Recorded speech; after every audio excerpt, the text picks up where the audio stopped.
All right, Joel, welcome to the show. Oh my gosh, Tom, this is awesome. Thank you so much for the invitation. Congratulations, by the way, on the show. What a wonderful resource you have put together for people in your audience and the authors that tune in. Thank you so much. I really appreciate it. Yeah, so for those of you who haven't met Joel Boggess yet, his broadcasting career began in the early 90s behind the mic in traditional radio, on camera as a reporter, and in the master control room as an associate producer. So he has a ton of experience in the traditional radio world. Today, he's a #1 best-selling author, a front runner in the world of podcasting and new media, and is one half of the broadcast team behind the creation, development, and explosive growth of his show, ReLaunch. Within 12 days of the initial podcast launch, it soared up the iTunes charts, hit #1 in business, education, and health in the new and noteworthy podcast on iTunes. His latest book, Finding Your Voice, hit #1 on Amazon in 3 categories: success, self-esteem, and happiness on the same day and in the same hour. Joel has mastered the art and science of how to develop and execute a podcast launch and growth plan, as well as how to mobilize his listeners. His global audience has grown tenfold in 12 months' time, and he has earned numerous podcast awards, including Best Overall and Most Inspirational Podcast, which is pretty amazing. So you've achieved quite a bit in just the last couple of years. Yeah, thanks, Tom. Boy, it has actually been a rocket ride and a blast. So we've been really enjoying it. Thank you. Yeah. So probably the biggest question we get from people is and they look at success stories like you, they say, well, I wasn't in broadcast radio for 20 years. I don't have the background, the experience. How can they do something like what you've done without that kind of experience?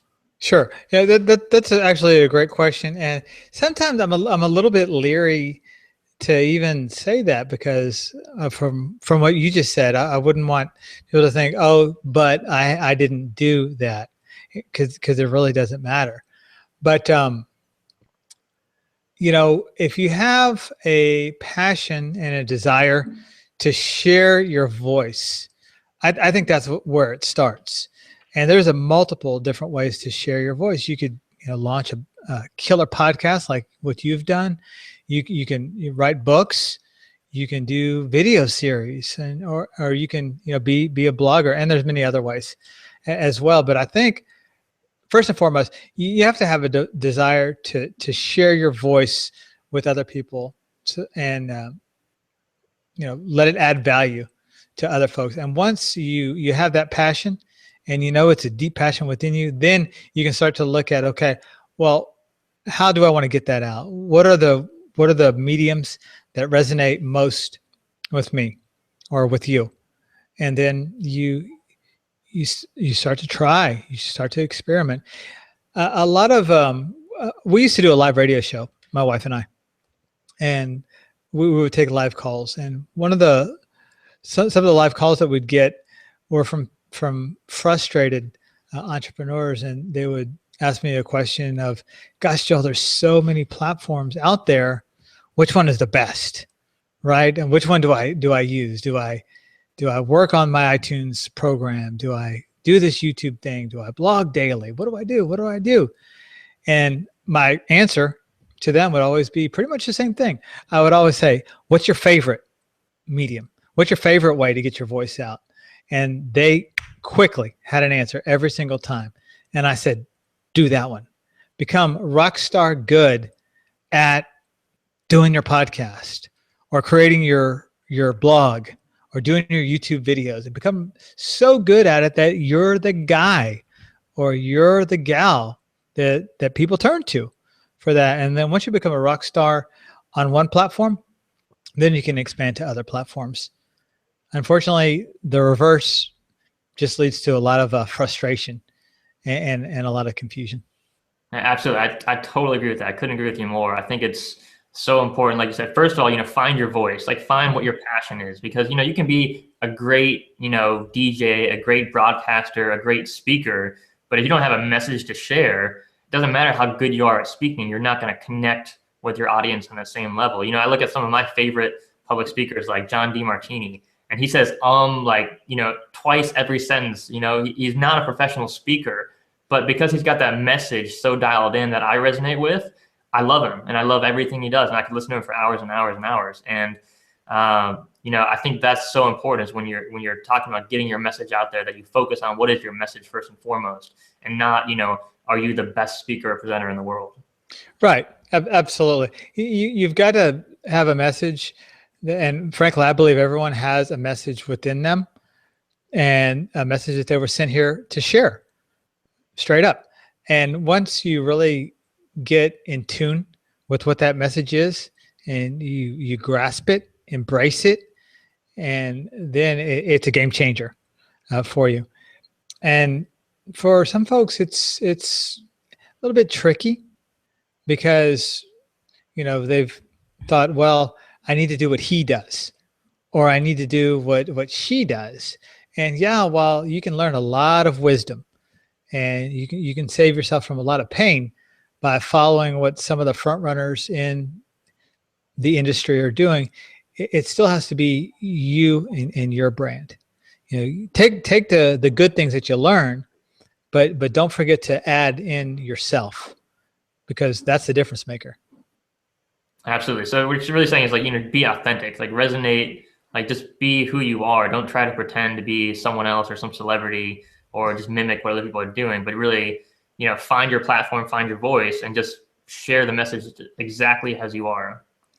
Absolutely. And that's one of the things that we do in the elite program, which is that's our mastermind. It's, working with people that not only have zeroed in on their voice, their unique, what's inside them, but they're also fired up and looking to share it and to bring value to themselves and to other people. Mm-hmm. And it's amazing when people do that. That's awesome. So take us back then to when you started your podcast show, when you wrote your book. What was that message you really wanted to get out in the world? Okay, sure.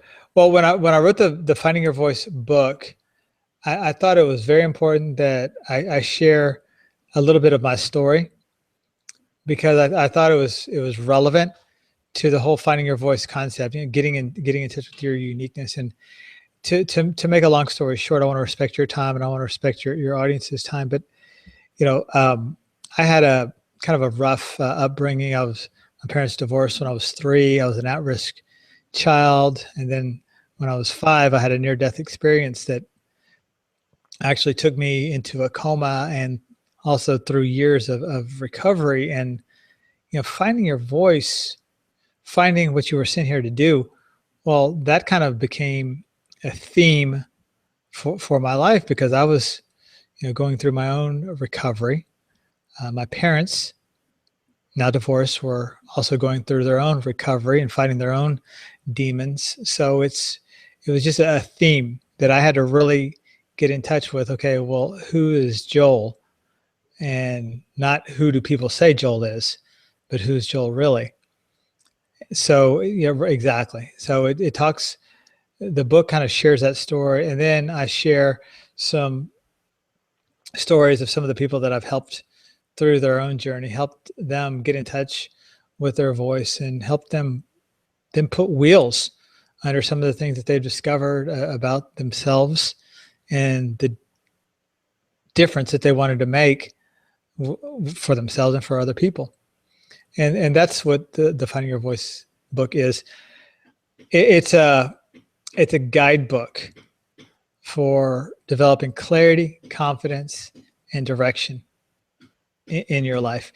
And I use the term guidebook purposefully. And the reason I do that is because the last thing anybody needs is another rule book. And you know what I mean by rule book. Another one of those books where you flip open, okay, step 1, step 2, step 3, step 4.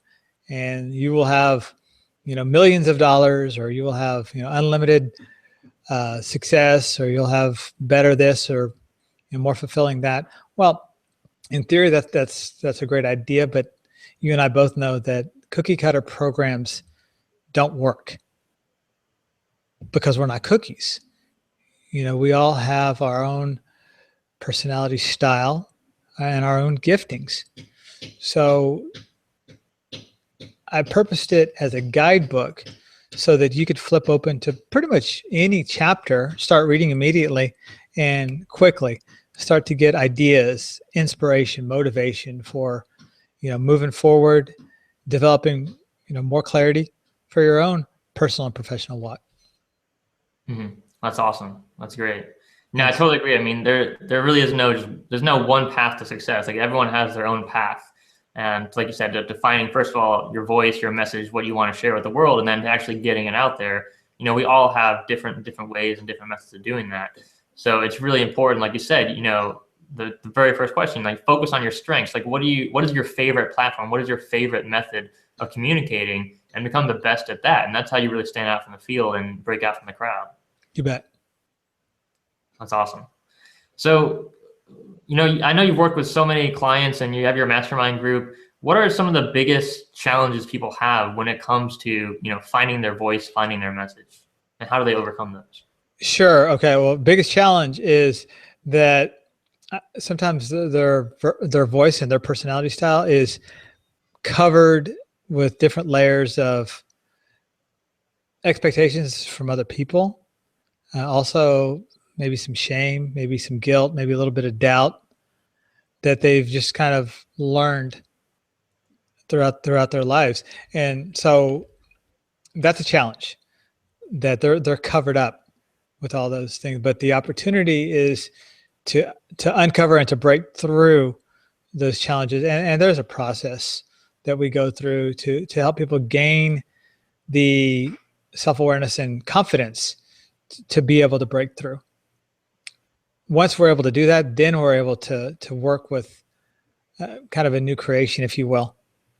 But the challenge is overcoming those limitations that people have picked up throughout their life. I'll give you a perfect example of this. I wrote about it in my book too. Have you seen the movie Rudy? You remember that movie?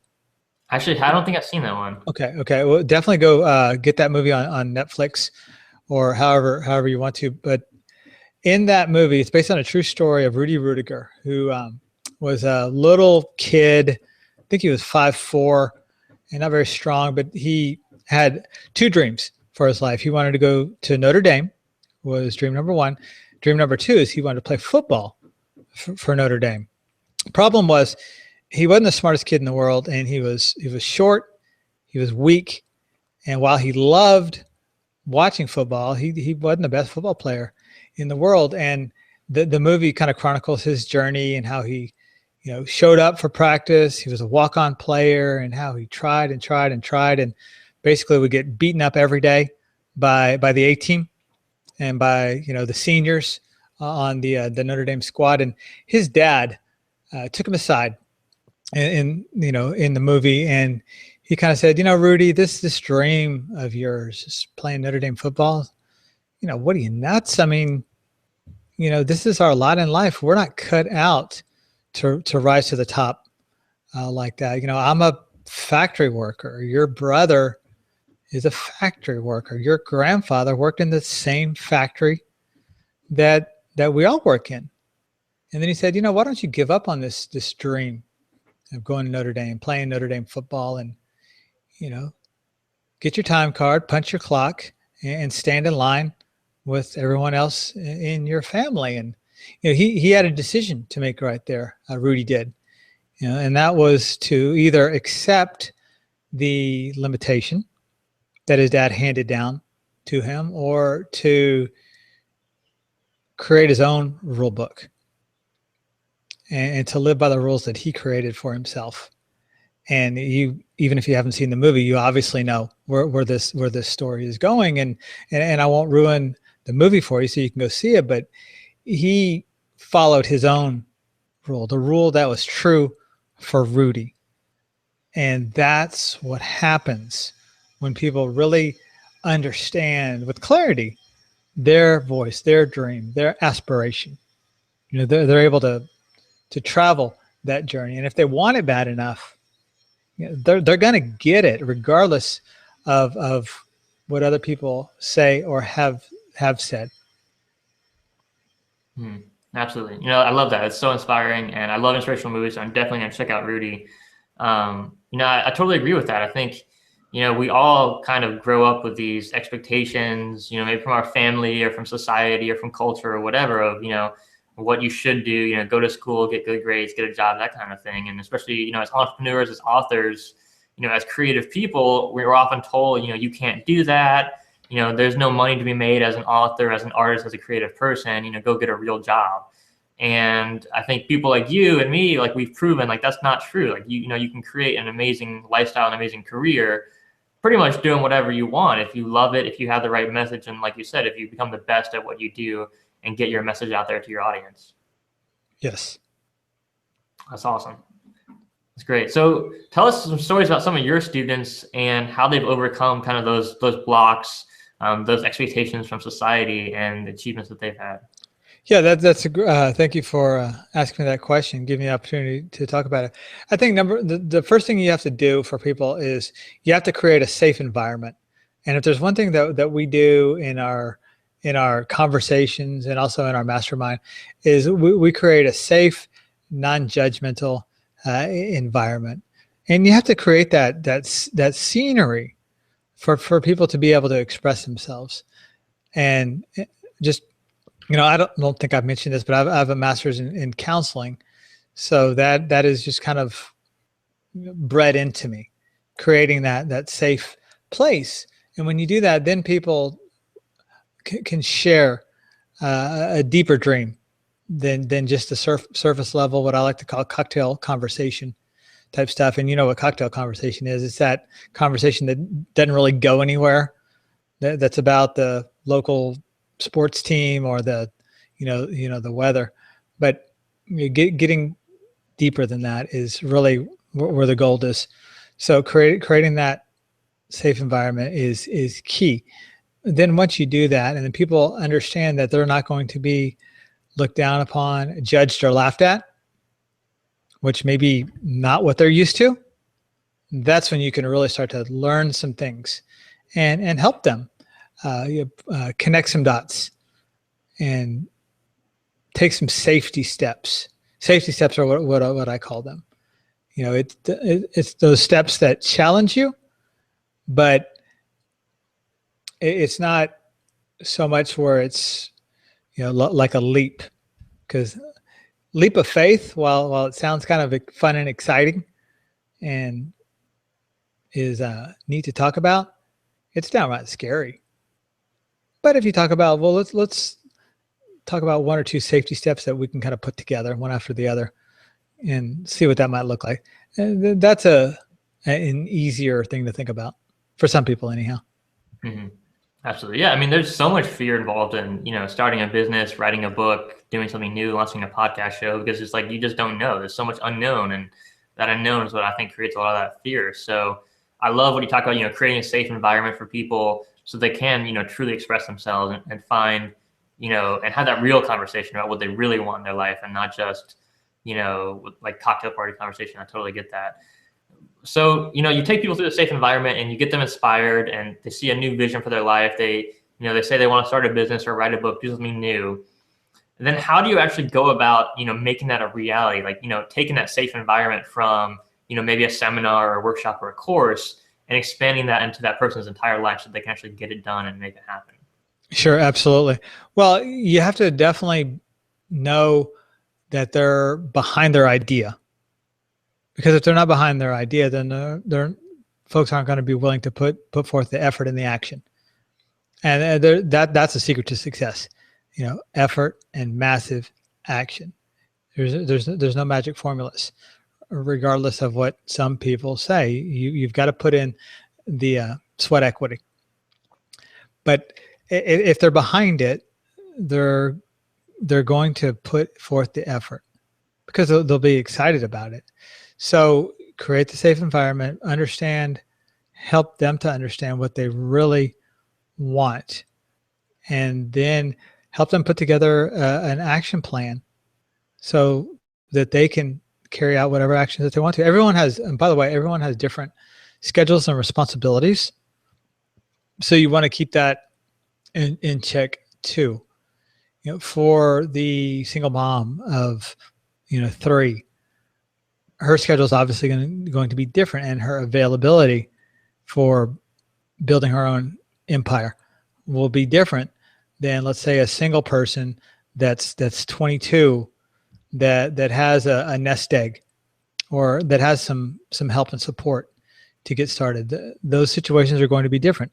They can both pull it off, but you want to be knowledgeable of your plan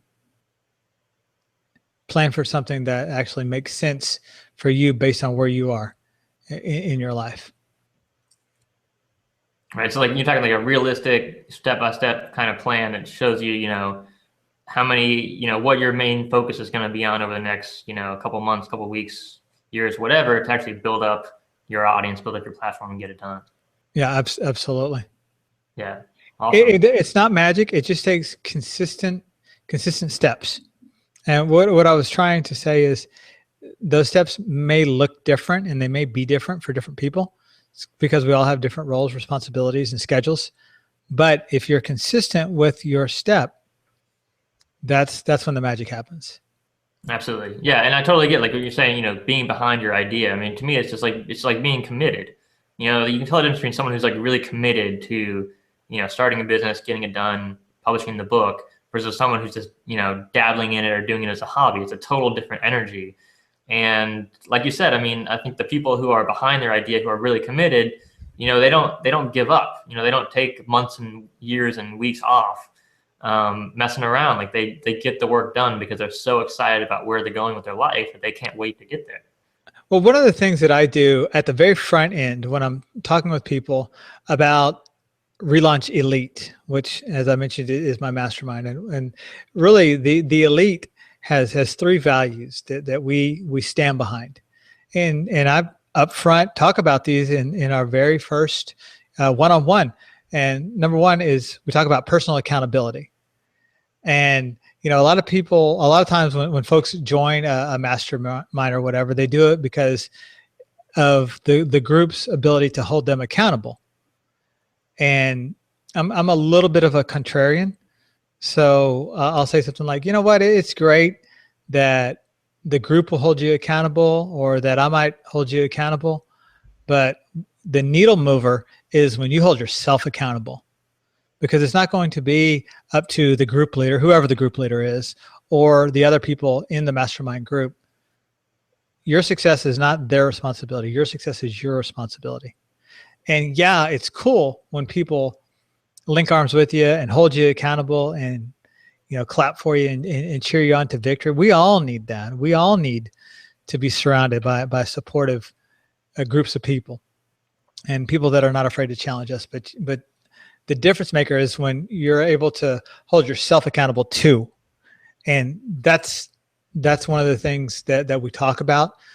And we expect people is that they are personally accountable to, the promises that they make to themselves. Another thing that we talk about is results only.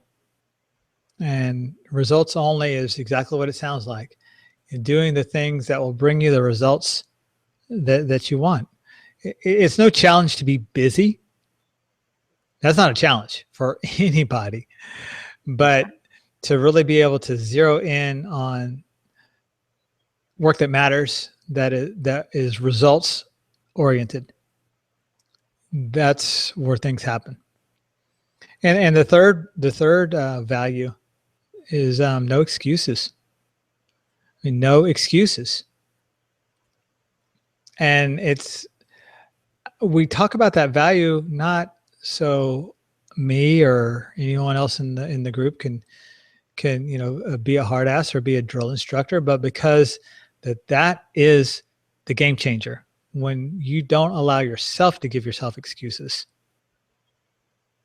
And we kind of weave that into the whole coaching conversation throughout, because those are the three difference makers that Pei and I have found that have made the difference for us.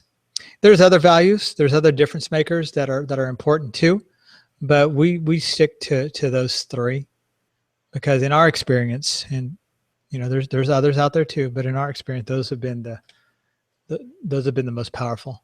Mm-hmm. So, and you know what, this is refreshing, and it's exciting to hear. But the people that are, and you'll probably run into this if you haven't already, is the folks that we work with are enthusiastic about those kinds of values, because for the most part, hungry entrepreneurs like you and the people that listen to this show, you know, they want someone that understands, and they want to work with people that understand that, you know what, it's results only, no excuses. I'm responsible for this success. People with that kind of a backbone to them. Absolutely. You know, I totally believe like the people who are most successful in business and life are the people who do what they say they're going to do.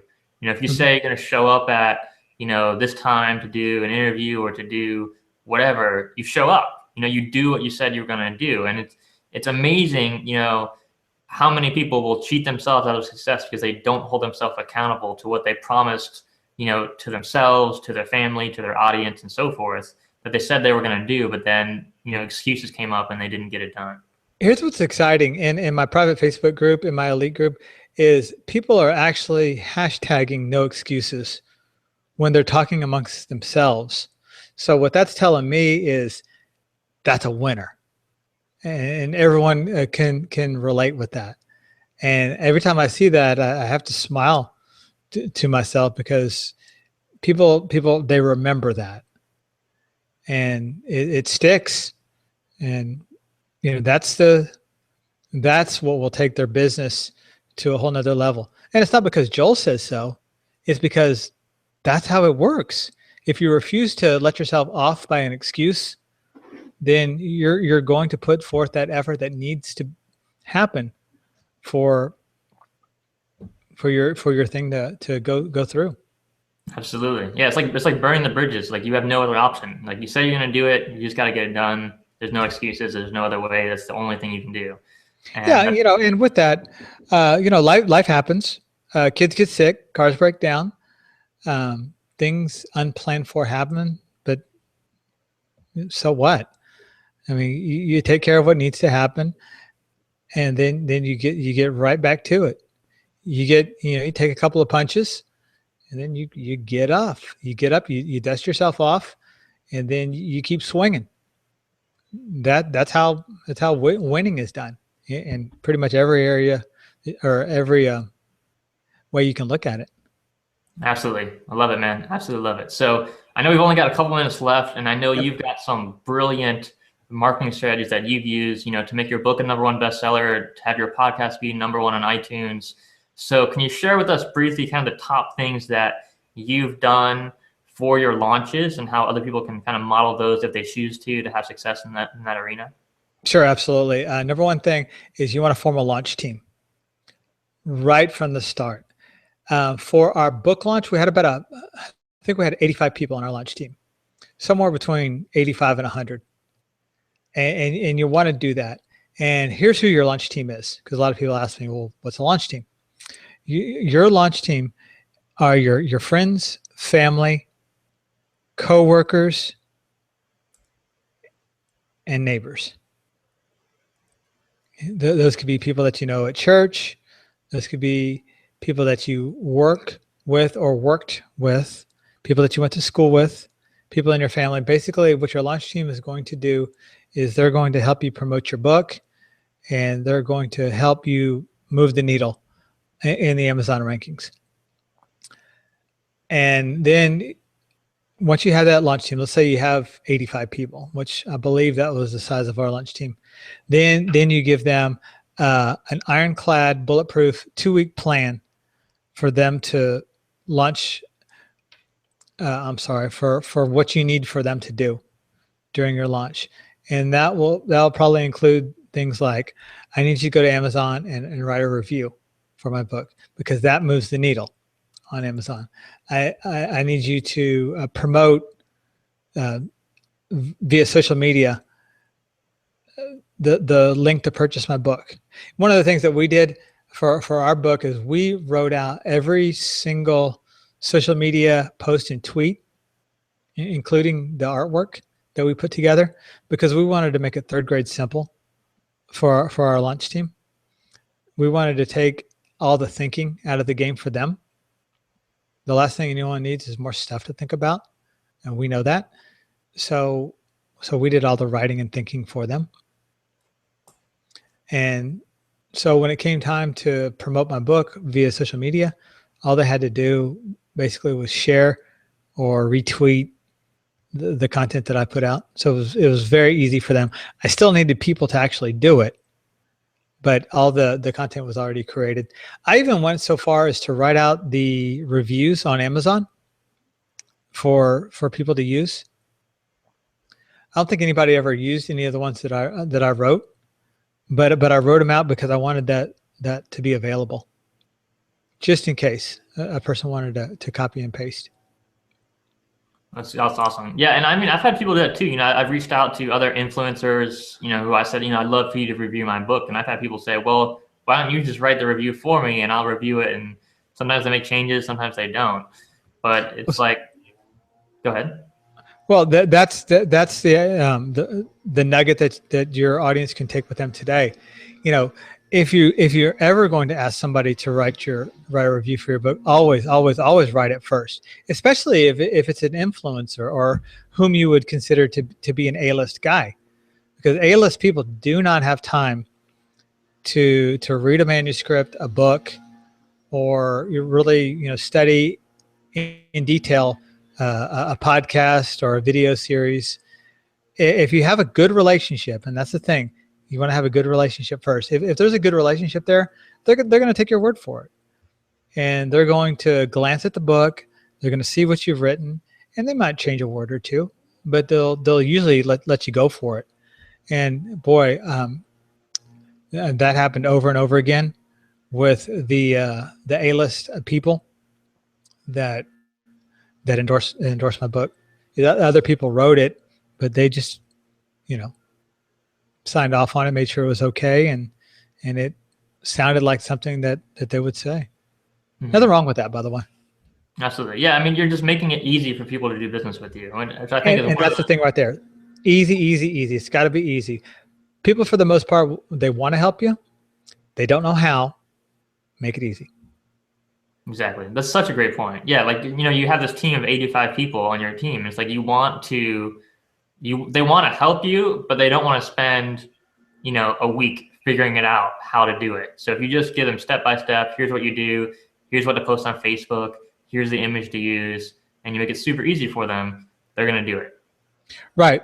So that's exactly what we did. I didn't want to have 85 conversations on this is what I need for you to do, and this is the way to do it. Instead of that, I just I made that plan for my launch, including timelines and dates. And so, to take the guesswork out of, like, on Tuesday at 3:00 local time, I need for you to do this, write a review on Amazon or post this on Twitter or Facebook. Mm-hmm. So, because I wanted to make it easy. That's awesome. So did you communicate all this through email? Like, how did you stay in touch with your launch team? Sure. I did it through email, and I did it through personal communication. I would not create a private Facebook group. Would not. And do you want to know why? Yeah. Why would you not do that? Because a private Facebook group is simply that, private.